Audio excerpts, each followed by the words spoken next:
Hi, this is Scarlett Clayton and I'm doing my first aid video. This is Mindy, and she was hit by a car. She's a Jack Russell. She's got a hemorrhage on her hind left limb. But first of all, we need to check vital signs, which include temperature, pulse, and respiration. She's likely in shock because of the scenario, so her temperature is likely to be low. We could use this with check this with a rectal thermometer, but this may increase stress. We also need to check pulse and respiration. Respiration we can check by seeing the rising and fall of the chest. If that's within an adequate range, then a muzzle can be applied.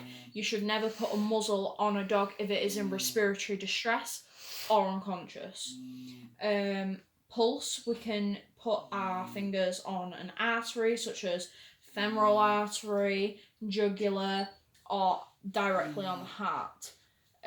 Depending on where's more convenient, we just need to find a pulse and be able to determine the heart rate from that pulse.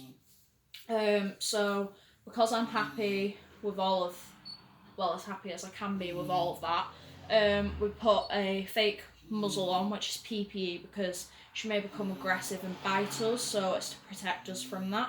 I've got gloves on so that we don't put any additional debris into the wound, or any debris from the wound gets onto us, because if we have any cuts or anything, that could be a problem for infection.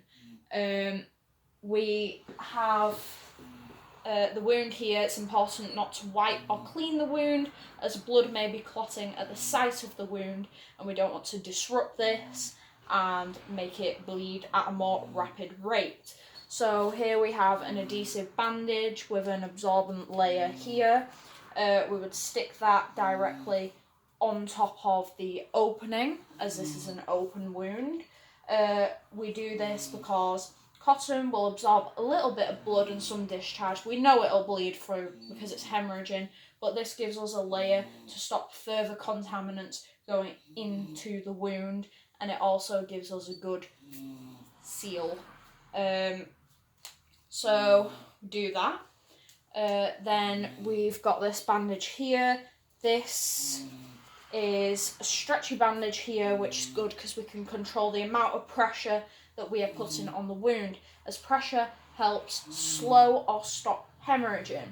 We also have this bit which will absorb a lot of the blood flow. It's a very good type of bandage. So we'll put that on like so, and then we will wrap it around, making sure to maintain even